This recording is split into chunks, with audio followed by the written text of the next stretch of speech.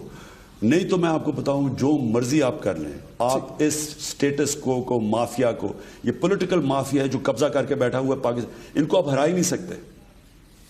آپ جتنی مرضی پبلک آپ کے ساتھ ہو, انہوں نے اگر ریگ کرنا ہے الیکشن, آپ کیسے جیتیں گے؟ یہ کلیئر ہو گیا. ایک بریک میں لے لوں. ناظرین, خان صاحب کا پوائنٹ آف ویو یہ ہے کہ جب تک ریگنگ کے اس کیس کو ایکسپوز نہیں کیا جائے گا, خواہ دنیا اس کو بیکار ہی کیوں نہ سمجھتی ہو, ایکسپوز ہو گیا ہے, جب تک سزائیں نہیں دی جائیں گی. میں ایک بریک لے لوں. بریک لے لیں ناظرین, بریک کے بعد ہم بات کو آگے بڑھاتے ہیں.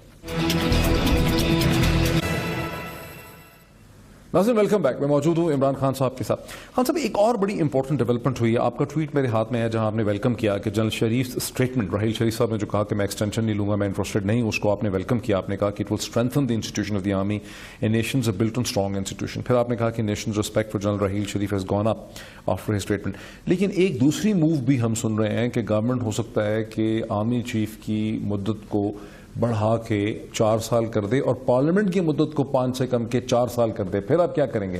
اس صورت میں نواز شریف صاحب 2017 میں یہی آرمی چیف ہوں گے 2017 کے آخر تک, اور 2017 میں نواز شریف الیکشن کال کر سکتے ہیں. کبھی سوچا آپ نے؟ میں نے اس کے پر نہیں سوچا, لیکن میں یہ موو ہو سکتی ہے. میں اتنا جانتا ہوں کہ جنرل راحیل کی نے جو فیصلہ کیا, حالانکہ ابھی بڑی دیر پڑی ہے, نومبر میں آرمی نیا چیف آئیں گے, تو اس سے ایک ان کی عزت بڑھی ہے پاکستان میں. ایک تو ان کی عزت بڑھی ہے کہ ایک آدمی نے یہ بتایا کہ میں انسٹیٹیوشنز کو بیک کرتا ہوں, حالانکہ بہت پاپولر, شاید ہی اتنے پاپولر کوئی آرمی چیف آئے ہوں, کیونکہ ان کی جو پرفارمنس ہے آؤٹ اسٹینڈنگ ہے. تو اتنی پاپولیرٹی کے باوجود انہوں نے کوئی ایکسٹینشن نہیں مانگی, بڑی بات ہے. میں تو بڑا خوش ہوں اور میں ایڈمائر کرتا ہوں. لیکن اس پہ ایک ڈیبیٹ کروائی جا رہی تھی سیاسی حلقوں میں. اعتزاز احسن, فرحت اللہ بابر سبھی بول رہے تھے کہ ایکسٹینشن نہیں ہونی چاہیے. 1.5-2 مہینے سے ان کو گندا تو کیا جا رہا تھا, حالانکہ اس کی ضرورت نہیں تھی. ابھی آپ نہیں کر رہے تھے, لیکن ایک پارٹی تو کر رہی. خیر وہ تو ان کی وجہ ہے نا کہ وہ کراچی آپریشن سے بچنے کے لیے وہ پریشر ڈال رہے ہیں جنرل راحیل پہ, اور اس سے پریشر اتر گیا ان پہ. دیکھیں نا, یہ یہاں مجھے جو خوشی یہ ہوئی ہے کہ جو ضمیروں کے سوداگر ہیں, اب ان کے ضمیر کا تو سودا نہیں ہو سکتا. انہوں نے تو کیا مجھے چاہیے نہیں, ایکسٹینشن پہ سودا ہونا تھا نا. لیکن اگر ٹرم ہی بڑھ کے 3 سے 4 سال, پھر آپ کیا کریں گے؟ پھر آپ کی کیا پوزیشن؟ وہ تو خیر ہائپوتھیٹیکل ہے نا, مفروضوں پہ ہے. ایز جو آج سچویشن ہے وہ یہ ہے کہ جنرل راحیل نے کہا کہ مجھے ایکسٹینشن کی ضرورت نہیں ہے. اس کا مطلب ان کے ضمیر کی قیمت نہیں ہے. اس کا مطلب کہ ان سے سودا نہیں ہو سکتا کہ تم یہ نہ کرو تو گیو اینڈ ٹیک ہو, جو کہ مجھے افسوس سے کہنا پڑتا پہلے ہوا اس ملک میں. تو اب انٹرسٹنگ چیز یہ ہے کہ جنرل راحیل جس چیز پہ لگے ہوئے نیشنل ایکشن پلان پہ, یہ بہت ضروری ہے. پاکستانیوں کی ایکسپیکٹ کر رہے ہیں یہ کہ کوئی کمپرومائز اس کے اوپر نہ ہو. کراچی میں اندر جو جس طرح اب امن آیا ہے لوگوں کے اندر, میں کراچی گیا ہوں, لوگوں کے اندر ایک امید کی کرن ہوئی ہے کہ یہ تبدیلی آ گئی ہے وہاں کراچی میں. کرائم نیچے چلی گئی ہے, دہشت گردی نیچے چلی گئی ہے. اور اوور آل پاکستان میں یہ افسوسناک واقعہ ہوا باچا خان میں یونیورسٹی میں, لیکن پختونخوا میں 87% دہشت گردی نیچے آئی ہے. اسے کیسے ایکسپلین کریں گے کہ فیڈرل گورنمنٹ نے, داخلہ نے 1 سے زیادہ دفعہ خطوط لکھے پنجاب خیبر پختونخوا کی گورنمنٹ کو باچا خان کے حوالے سے کہ یہاں خطرہ ہے اس میں شہر میں. ہر روز خط آتے ہیں, ہر روز وارننگز آتی ہیں. اس سے 6 دن 5 دن پہلے سارے اسکول بند کر دیے گئے تھے پختونخوا کے اندر وارننگ کے اوپر. لیکن 64,000 ایجوکیشنل انسٹیٹیوشنز ہیں پختونخوا میں, 64,000. کتنی کی آپ دفاع کر سکتے ہیں؟ دیکھیں یہ کہنا آسان ہے. اور اب اگر یہ دہشت گرد کالجز اور یونیورسٹیز میں جا رہے ہیں سافٹ ٹارگٹس کے پیچھے جا رہے ہیں کیونکہ اس وقت ان کو سپیس نہیں مل رہی سیکورٹی فورسز کے خلاف. ضرب عضب کی میں صرف یہ بات کرنا چاہتا ہوں کہ دیکھیں اب آپ اس کو سپورٹ کرتے ہیں. میری بات سنیں. دیکھیں میں ہمیشہ یہ کہتا تھا کہ جو ملٹری آپریشن ہوتا ہے وہ بڑی پولیٹیکل اس کے اندر اسٹریٹجی کا حصہ ہونا چاہیے, اسٹینڈ الون نہیں ہونا چاہیے. اب دیکھیں افغانستان میں ہالبروک کے زمانے میں تیار تھے طالبان بات کرنے کے لیے. جنرل ہالبروک نیگوسیشنز کھول دی تھی. اوباما نے پیٹریس کے ذریعے, پیٹریس کے کہنے پہ سرج کی افغانستان میں. آج طالبان تیار نہیں ہیں, آج وہ سمجھتے ہیں کہ وہ جیت رہے ہیں. اس لیے جب آپ آپریشن کرتے ہیں اس کے فوری بعد پولیٹیکل اسٹریٹجی آنی چاہیے. ضرب عضب کے بعد ایک پولیٹیکل اسٹریٹجی چلنی چاہیے. ضرب عضب کو آپ سپورٹ کرتے ہیں, سپورٹ, لیکن آپ طالبان کے خلاف ایکشن کی مخالفت کرتے رہے بار بار. دیکھیں میں آپ میری ساری سٹیٹمنٹس پڑھ لیں. میں جو آج کہہ رہا ہوں وہ ساری دنیا آج کہہ رہی ہے طالبان کے ساتھ بات چیت کرو. ساری دنیا کہہ رہی ہے. وہ افغان طالبان کے ساتھ. تو پاکستان میں کتنے طالبان تھے افغانستان میں طالبان سے پہلے؟ یہ تو کچھ اور ہی چیز ہے. نہیں, آپ مجھے یہ بتائیں کہ پاکستان میں کتنے طالبان تھے 2006 سے پہلے؟ کوئی بھی نہیں تھے. پہلے تو افغانستان میں طالبان تھے نا. نہیں, لیکن افغان طالبان تو ایک ریزسٹنس ہے نا, نیشنل ریزسٹنس ہے. یہ پاکستانی طالبان تو کوئی عجیب و غریب قسم کی چیز ہے. ان کا کیا ایجنڈا تھا؟ ان کے کنیکشنز ہیں, کنیکٹڈ تھے دونوں. اور آپ سمجھتے ہیں کہ افغانستان میں امن ہو گیا تو یہاں رہ جائے گا کوئی؟ نہیں, یہاں بھی ختم ہو جائے گا. ہمارے ہاں تو شک ہے کہ یہ ٹی ٹی پی پراکسیز ہیں, ان کو انڈین انٹیلیجنس ایجنسیز فیڈ کرتی ہیں اور یہ حملے کرتے تھے ہمارے پہ. ان کا کون سا نیشنل؟ اس میں کوئی شک نہیں کہ جب ٹی ٹی پی بنی تو سارے پلیئرز کود بیٹھے. ان کے کوئی 50 تو گروپس تھے, کسی کو پتہ ہی نہیں تھا کون سا گروپ کون سا ہے. میں تھرو آؤٹ کہتا گیا. آپ کیوں مخالفت؟ میری بات تو سنیں نا. میں یہ کہہ رہا تھا کہ جو گروپ آپ سے بات کرنا چاہتے ہیں ان سے کریں, جو irreconcilable ہیں ان کے خلاف لڑیں. وہ تب ہی پتہ چلے گا جب آپ بات چیت کریں گے. اوکے, انہوں نے وزیرستان میں جب آپریشن کیا, میں آج بھی کہہ رہا ہوں کہ یہ آپریشن کی کامیابی تب ہوگی جب اس کے ساتھ ایک پولیٹیکل پروسیس چلے اور ان کو سیپریٹ کریں. ان میں سے جب آپ آپریشن کرتے ہیں تیار ہو جاتے ہیں, جس طرح پہلے طالبان تیار تھے بات کرنے کے لیے افغانستان میں. جو بات کرنے کے لیے ان سے بات کریں, کیونکہ یاد رکھیں اس کا سکسیس پتہ ہے. ضرب عضب کا سکسیس کیا ہوگا, کب ہوگا؟ جب وہاں سے تقریباً 2.5 سے 5 لاکھ وزیرستان سے لوگ جو افغانستان میں وہ واپس آئیں گے. جب یہاں سے تقریباً 20 لاکھ آئی ڈی پیز واپس جائیں گے. جب وہ واپس جائیں گے تو ان کے اندر پھر وہ واپس آ جائیں گے, کیونکہ وہ تو اس وقت افغانستان نکل گئے ہیں. جب وہ اندر آ گئے پھر کیا کریں گے؟ ہم پھر سے ضرب عضب کریں گے. اس لیے یہ موقع ہے جب آپ ملٹری ایکشن کرتے ہیں, ساتھ پولیٹیکل اسٹریٹجی کریں. ان لوگوں کو جن میں سے بات کرنے کے لیے تیار ہیں ان سے بات کریں, ان کو آئسولیٹ کریں کہ جو بات نہیں کرتے, جو آج وہ افغانستان میں کوشش کر رہے ہیں. اچھا, آپ نواز شریف صاحب کی جو پالیسی ہے افغانستان اینڈ فورن پالیسی, اس سے مطمئن ہیں؟ میں سمجھتا ہوں کہ ہمیں سارے اپنے نیبر سے, ہندوستان سے, افغانستان سے, ایران سے, سب سے اپنے معاملات ٹھیک کرنے چاہیے. لیکن نواز شریف پہ تو الزام ہے کہ وہ بالکل لیٹتے ہی چلے جا رہے ہیں ہندوستان کے سامنے. معاملات ٹھیک کرنے میں اور لیٹنے میں فرق ہے. تو یو تھنک کہ وہ ٹھیک کر رہے ہیں؟ آپ جب نہیں, وہ تھوڑا اوور ڈو کر دیتے ہیں, کیونکہ نواز شریف کے پاس ایک صحیح فورن منسٹر نہیں ہے. فورن آفس کو یوٹیلائز نہیں کرتے. پرسنل دوستیوں کے اوپر وہ فورن پالیسی چلانے کی کوشش کرتے ہیں, جو سعودی عربیہ سے بھی یہ کرتے ہیں. یہاں بھی انہوں نے وہ جندل جو ان کے بزنس پارٹنر ہیں ان کے ذریعے 3 میٹنگز کروائی ہیں. یہ میں اس کے خلاف ہوں. اور آپ کی فورن پالیسی کیا ہوگی؟ لیکن میری فورن پالیسی یہ ہوگی کہ میں تینوں اپنے جو نیبرز ہیں, افغانستان, ہندوستان اور ایران, میں سب سے اپنے معاملات ٹھیک کروں گا. معاملات ٹھیک کیسے نہیں ہوتے؟ وہ تو سب کہتے ہیں نا کہ ٹھیک کریں گے, لیکن کریں گے کیسے؟ فورن پالیسی کا سٹون آپ کا کیا ہوگا, کارنر سٹون کیسے کریں گے آپ؟ کیا مطلب کیا ٹھیک نہیں ہو سکتا؟ وہ تو ہندوستان سے نواز شریف بھی تعلقہ ٹھیک کرنا چاہتے ہیں, افغانستان سے بھی, آپ بھی وہی کہہ رہے ہیں, لیکن کریں گے کیسے؟ یعنی ہندوستان سے ڈیل نہیں کر پا رہے نواز شریف صاحب, ہندوستان ان کو پریشرائز کرتا ہے. میرے خیال میں دیکھیں, آپ بھی گئے مودی سے ملنے, انہوں نے اسٹیٹمنٹ دے دی کہ آپ نے ریکویسٹ کی تھی, بعد میں کسی نے یہ اسٹیٹمنٹ نہیں دی. مودی کے آفس نے یہ یہاں پرویز رشید نے اسٹیٹمنٹ دی ہوگی, درباری نے, اور کسی نے. ان کا جو فورن آفس کا اسپوکس پرسن سواروپ یا سم تھنگ, اس طرح نہیں ہوا. میں آپ کو ایگزیکٹلی بتاتا ہوں کیا ہوا. میں انڈیا ٹوڈے کے کانکلیو پہ جا رہا تھا, مجھے انڈین ہائی کمیشن سے پوچھا کہ آپ ملنا چاہتے ہیں پرائم منسٹر کو؟ میں نے کہا ملنا چاہتا ہوں. میں تو کانکلیو پہ جا رہا تھا اور انہوں نے ٹائم نکالا یعنی میرے پاس تو صرف 24 گھنٹے تھے وہاں. وہ کہتے ہیں آپ نے ریکویسٹ کی کہ میں ملنا چاہتا ہوں مودی سے.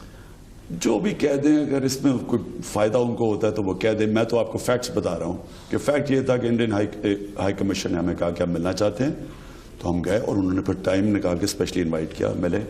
تو میٹنگ جو تھی, میٹنگ ایک طرح بڑی پازیٹیو تھی. مجھے لگا ایسے کہ ان کے اندر یہ فیلنگ اب آ گئی ہے کہ جو ان کی انیشل کوشش تھی کہ پاکستان کو براؤ بیٹ کرنے کی, وہ نہیں ہو سکتا, اور ان کو بھی اب آگے ہاتھ بڑھانا پڑے گا. یہ پازیٹیو چیز ہے. میں سمجھتا ہوں کہ لانگ ٹرم میں سب کانٹیننٹ کے لیے بہت ضروری ہے کہ ہم تجارت کھولیں. لیکن چائنا, میں صرف مثال دیتا ہوں, چائنا کی جو ٹریڈ ہے اپنے ریجن کے اندر اپنے ہمسایوں سے 27% ہے. ہماری 1% ہے ریجنز کے ساتھ, 1% ٹریڈ ہے. آپ نے اگر ہم نے آگے غربت کم کرنی ہے, اور میرے پاس یہ فگرز ہیں کہ اس وقت جو سب سے خوفناک چیز ہے بے روزگاری. یہ اس وقت نون لیگ کے دور میں پاکستان کی تاریخ کی سب سے زیادہ بے روزگاری ہے. آصف زرداری کے دور جو ہم اتنا برا سمجھتے تھے, ادھر اتنی بری نہیں تھی جو ہے. اچھا, یہ میں نے بڑی انٹرسٹنگ آپ کی اسٹیٹمنٹ دیکھی ہے کہ آصف علی زرداری کی بہتر گورننس تھی نواز سے. اس کو کون مانے گا؟ انویسٹمنٹ زیادہ تھی, بے روزگاری کم تھی. لیکن سب سے جو لوگوں کو تباہ کرتی ہے بے روزگاری ہے. مہنگائی کم تھی, یعنی انہوں نے جو ٹیکسز لگائے ہیں ڈیزل کے اوپر, آپ کو پتہ ہے انہوں نے 80% ڈیزل پر ٹیکس لگا دیا. ڈیزل کی قیمت 20 روپے کم ہونی چاہیے آج. تو ان کے زمانے میں تو تیل کی قیمت آسمانوں پہ تھی, ان کی تو نیچے آ چکی ہے. اچھا, انویسٹمنٹ سب سے کم. میاں صاحب ساری دنیا کے چکر لگا رہے ہیں. اب بریک کے بعد میں ذرا ایک بریک لے لوں ناظرین, بریک کے بعد ڈسکشن کو یہیں میں میاں صاحب کا ایک لطیفہ بھی سناؤں گا.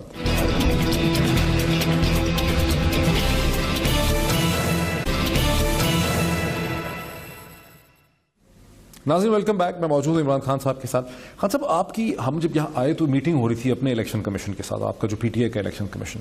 ایک سوال پیدا ہوتا ہے کہ ایک طرف پارٹی میں آپ نے یہ مان لیا اس پرنسپل کو کہ جو طاقتور, اسمارٹ اور امیر الیکٹیبلز ہیں, جیسے جہانگیر خان ترین صاحب ہیں اور انہوں نے کامیابی حاصل کر کے دکھائی ہے, علیم خان صاحب نیئر مس ہیں, مطلب انہوں نے بھی یوز کیا. سو آپ الیکٹیبلز کی امپورٹنس کو آپ مان گئے. دوسری طرف آپ یہ الیکشن کروا رہے ہیں, ان بیچاروں کا کیا رول ہوگا یہ جو الیکٹ ہو کے آئیں گے؟ میں ابھی بتاتا ہوں, لیکن میں نے آپ کو لطیفہ سنانا تھا. لطیفہ دیکھیں, ایک دفعہ ہوا, میاں صاحب جب دیکھیں نا تو میاں صاحب باہر گئے ہوئے ہوتے ہیں, کبھی ادھر جا رہے ہیں کبھی ادھر جا رہے ہیں, لندن جاتے ہیں. ابھی اچھا ابھی وہ ڈیووس چلے گئے ہیں, اس کے بعد کوئی وہاں ادھر چلے گئے ہیں, جنیوا چلے گئے, پھر پتہ چلا لنڈن چلے گئے ہیں. لنڈن جانا ضروری ہوتا ہے, وہاں ہیرڈز ہے, اب اتنا پیسہ شاپنگ بھی کرنی ہے, اچھے اچھے ریسٹورینٹس ہیں. لیکن آپ پوچھیں کہ میاں صاحب آپ کیوں جا رہے ہیں؟ انویسٹمنٹ لینے جا رہے ہیں. پاکستان کی تاریخ کی سب سے کم انویسٹمنٹ ہے. تو مجھے ایک لطیفہ ایک آ گیا, ایک جناب جنگل میں سارے جانور جمع ہوتے ہیں کہ ہم اس کو بادشاہ بنائیں گے جو ہمیں شیر سے بچائے گا. بندر ہاتھ کھڑا کر دیتا ہے, بادشاہ بن جاتا ہے. وہ ایک دم آتا ہے, جی پھر سے شیر نے پکڑ لیا بادشاہ صاحب کسی کو. بندر کہتا ہے ابھی میں کچھ کرتا ہوں. وہ ایک درخت پہ چھلانگ مارتا ہے, دوسرے پہ مارتا ہے, تیسرے پہ, سارے جنگل کا شام کو چکر لگا کے آتا ہے. شیر کھا چکا ہوتا ہے. وہ کہتے ہیں جی آپ نے تو بچانا تھا. وہ کہتا ہے دیکھیں میں نے اتنی محنت کی پھر بھی نہیں بچا سکا. میاں صاحب کبھی ادھر جا رہے ہیں کبھی انویسٹمنٹ لے کے جا رہے ہیں. پاکستان کی تاریخ کی سب سے کم انویسٹمنٹ ہے. لیکن بے روزگاری ذرا دیکھیں, تاریخی بے روزگاری ہے. چائنا پاکستان اکنامک کوریڈور کا تو کریڈٹ وہ لے رہے ہیں نا, $46 بلین. اور چائنا, وہ تو چائنا نے بنانا ہے, وہ تو چائنا کی مجبوری ہے. چائنا اپنے مغرب کو کنیکٹ کر رہا ہے گوادر کے ساتھ. ان کو ضروریت ہے کہ وہاں 3000 کلومیٹر ہے, ادھر 9000 ہے. ان کی مجبوری انہوں نے بنانا جو بھی گورنمنٹ ہوتی. لیکن یہ کریڈٹ نواز شریف کو اس لیے لینا نہیں چاہیے کہ ایک سب زبردست پروجیکٹ کو کنٹروورشل بنا دیا. کنٹروورشل کیسے بنا دیا کسی کو پتہ ہی نہیں ہے. وہ ساروں کو کہہ رہا ہے کہ جو ویسٹرن روٹ بنے گا, اب پتہ چلا کہ ایسٹرن روٹ بن رہا ہے. یعنی ایک سارے صوبوں کو اکٹھا لے کے چلتے, ساروں کو ساتھ ملاتے, بتاتے انویسٹمنٹ کدھر ہے, کدھر پارکس بنی ہے, انڈسٹریل پارکس کدھر بنی ہے. کسی کو پتہ نہیں ہے. تینوں صوبوں کی چیف منسٹر کو پتہ ہی نہیں ہے کون جا رہا ہے. جناب بھائی صاحب شہباز شریف اور ان کے بیٹے سلمان شہباز, جو میرے خیال میں کوئی آئنسٹائن ہی ہے جو کہ ہر میٹنگ میں بیٹھے ہوتے ہیں چائنا میں, پر وہ سعودی عربیہ گئے, وہاں میٹنگ میں بیٹھے. بچے ساری فیملی جا رہی ہے, کسی کو پتہ نہیں ہے. اب اتنا ہی بڑا یہ اس کا غلط تعصب جائے گا چھوٹے صوبوں کے اندر کہ ان کو کوئی ان کی پرواہ نہیں ہے. بلوچستان اور کے پی میں خاص طور پہ اس وقت ایک محاذ کھڑا ہو گیا. تو ایک زبردست پروجیکٹ کو انہوں نے کنٹروورشل کر دیا. اچھا وہ جو ایشو تھا کہ الیکشن آپ کروا رہے ہیں, یہ لوگ الیکٹ اگر ہو بھی جائیں گے تو پاور ان کے پاس نہیں ہوگی, یا پارٹی میں پاور آپ سے فلو کرتی ہے یا الیکٹیبل سے فلو کرتی ہے؟ الیکٹیبل وہ ہیں جن کے پاس پیسہ ہے, اپنا کلاؤٹ ہے, اسمارٹ ہیں. جہانگیر خان ترین صاحب نے اس چیز کو ثابت کیا ہے, علیم خان بھی تقریباً کامیاب ہو گئے تھے وہاں پہ. تو یہ جو لوگ الیکٹ ہو کے آئیں گے پی ٹی آئی کے الیکشن سے, ان کا کیا رول ہوگا؟ دیکھیں پہلے تو یہ جو بھی الیکٹیبل ہے, یعنی جس میں کیپبلٹی ہے الیکشن لڑنے کی, وہ کوئی اچھوت تو نہیں ہے, وہ تو کوئی ایک مجرم تو نہیں ہے. دیکھیں کسی میں کیپبلٹی ہے الیکشن لڑنے کی, آپ اس کو داد دیں. پوائنٹ یہ ہے کہ کیا وہ ایک پی ٹی آئی کے نظریے کو مانتا ہے یا نہیں مانتا. ہمارا جو پارٹی کا الیکشن ہے وہ ہم کیوں کروا رہے ہیں؟ کیوں, یہ تو میں پوچھ رہا ہوں. نمبر 1 یہ کہ پارٹی کو ایک انسٹیٹیوشن بنانا چاہتے ہیں. یعنی انسٹیٹیوشن کا مطلب کہ جو پیپلز پارٹی سب سے پاکستان کی تاریخ میں نیچے تک گراس روٹ فیڈرل پارٹی تھی, وہ آج ختم ہو رہی ہے کیونکہ اس میں الیکشن نہیں تھے. آہستہ آہستہ فیملی پالیٹکس نے تباہ کر دیا اس کو. تحریک انصاف ایک ادارہ بننا چاہتی ہے, وہ بن ہی سکتی ہے جب الیکشن ہو. اب ہم کیا کر رہے ہیں کہ ہم ڈسٹرکٹ, تحصیل, ڈائریکٹ الیکشن کروا رہے ہیں. اب جو ڈائریکٹ الیکشن میں فائدہ یہ ہوگا کہ لوگ ممبرز انہی کو ووٹ دیں گے جو پی ٹی آئی کے نظریے پہ اترتے ہیں. وہاں ڈائریکٹ الیکشن ہوں گی, ریجن میں پروونس میں ڈائریکٹ, پھر سینٹر میں ڈائریکٹ الیکشن ہوگی. ان کا کیا ریلیشن شپ ہوگا الیکٹیبل کے ساتھ؟ جب الیکشن ہوں گے تو ووٹ تو ٹکٹ تو آپ دیں گے الیکٹیبل کو؟ نہیں, ہمارے جو الیکٹڈ ڈسٹرکٹ کے لوگ ہوں گے ان کی کمیٹی بنے گی, تحصیل کے الیکٹڈ لوگ ہوں گے ان کی کمیٹی ہوگی, وہ سارے ان سے کنسلٹ کر کے پھر ٹکٹ دیے جائیں گے. دیکھیں یہ ہے وہ سسٹم جو مثلا ساری دنیا میں ہے. آپ اگر مغربی جمہوریت کو دیکھتے ہیں تو ان کی کامیابی یہ ہے کہ وہ پارٹیز ادارے ہیں. ڈیموکریٹک پارٹی امریکہ لے لیں, ریپبلکن لے لیں, یہ انسٹیٹیوشنز ہیں. برطانیہ میں کنزرویٹو, لیبر, لبرل انسٹیٹیوشنز ہیں. پارلیمنٹ میں نہیں آپ جاتے, وہ بھی ادارہ ہے, بہت کم آپ کی پریزنس ہوتی ہے. پارلیمنٹ کا ایک بہت بڑا, اب چودھری نثار کو میں ان کا شکریہ ادا کرتا ہوں کہ انہوں نے بتا دیا پارلیمنٹ میں کیوں نہیں جاتا, کیونکہ اپوزیشن میں فرینڈلی اپوزیشن لیڈر وہ ہیں, ایجنڈا وہ سیٹ کرتے ہیں, آپس میں مل کے یہ ساری پارلیمنٹ چلتی ہے. پرائم منسٹر آتے نہیں ہیں. پرائم منسٹر انشاءاللہ ہماری جب باری آئے گی, اور وہ آئے گی انشاءاللہ اگلی الیکشن میں, تو ہم وہ برطانیہ میں. آپ ہوپ فل ہیں 2018؟ مجھے تو پہلے بھی شک نہیں تھا, لیکن اب تو خیر کوئی شک نہیں ہے کہ انشاءاللہ آئیں گے. ہم نے برطانیہ کے اندر پرائم منسٹر کویسچن ٹائم رکھیں گے. ہر ہفتے میں ایک دن پرائم منسٹر آ کے 1 گھنٹہ کویسچن آنسر کرے گا. اور جو بڑا اچھا سجیشن آئی تھی کہ میاں صاحب کو آنا چاہیے. میاں صاحب اگر جائیں, پارلیمنٹ کو اہمیت ہو, پارلیمنٹ میں فیصلہ ہو, تب کوئی پارلیمنٹ میں جانے کا فائدہ ہے. جب ایجنڈے میں یہ پتا چل جائے کہ جناب اپوزیشن لیڈر اور گورنمنٹ ملی ہوئی ہیں, مکمکا ہوا ہے, ایجنڈا یہ سیٹ کرتے ہیں, ہم کیا متالیاں بجانے. اب جب کہ 2018 کے الیکشن کے اسکیڈول کو آپ نے ایکسیپٹ کر لیا, مجھے شک ہے کہیں 2017 میں نہ ہو جائیں, تو اس سے اچھا ہو, میں تو اللہ سے شکر ادا کروں گا. لیکن اس سے پہلے یہ جو اگلے 12 مہینے 18 مہینے, اس میں آپ خیبر پختونخوا میں کیا کیا چیزیں کر پائیں گے جو دنیا کو آپ دکھائیں گے, ووٹرز کو, دنیا کو, کہ بھی ہم نے یہ کر لیا ہے؟ خیبر پختونخوا میں تو ابھی بھی اگر آپ پختونخوا کے لوگوں سے پوچھ لیں, آپ کو بتا دیں گے کہ جو تبدیلی آ گئی ہے وہاں. اور یہاں نون لیگ کو اگر آپ دیکھیں تو ان کی تبدیلی اشتہاروں میں آتی ہے, سب کچھ اشتہاروں میں ہو رہا ہے, بجلی بھی اشتہار. نہیں, لیکن جب آپ لاہور میں داخل ہوتے ہیں خان صاحب, جب آپ لاہور میں داخل ہوتے ہیں تو آپ کو سڑکوں کا ایک جال نظر آتا ہے, اوور ہیڈ بریجز کا, روڈز کا, ہر طرف. آپ کو پشاور میں ایسی کوئی تبدیلی نظر نہیں آتی, اور نہ ہی آئے گی. ہم پیسے نہیں بنانا چاہتے, بڑے بڑے پروجیکٹس بنا کے, میٹرو بنا کے تو پیسے جیبے میں, لنڈن میں بینک اکاؤنٹس میں پیسے بھیجے, ہم نہیں کرنا چاہتے. ہمیں کوئی بڑے بڑے پیسے کی ضرورت نہیں ہے.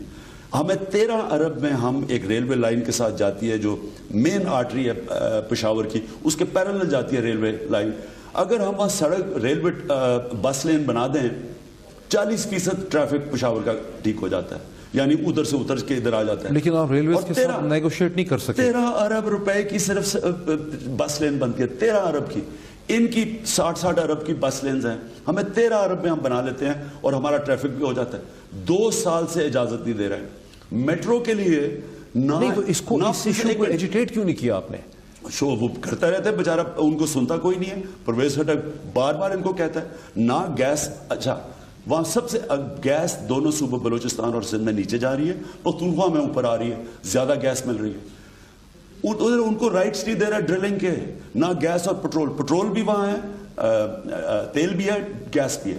ان کو 2 سال سے وہ بھی وہاں روکا ہوا ہے. یہ تو وہ چیزیں جو ہو نہیں پا رہی, یہ تو وہ چیزیں جو ہو نہیں پا رہی. کیا چیزیں الیکشن سے پہلے اب کر چکے ہوں گے؟ الیکشن سے پہلے انشاءاللہ جو پختونخوا کی عوام ہیں ان کے لیے بہترین ہسپتال ہوں گے.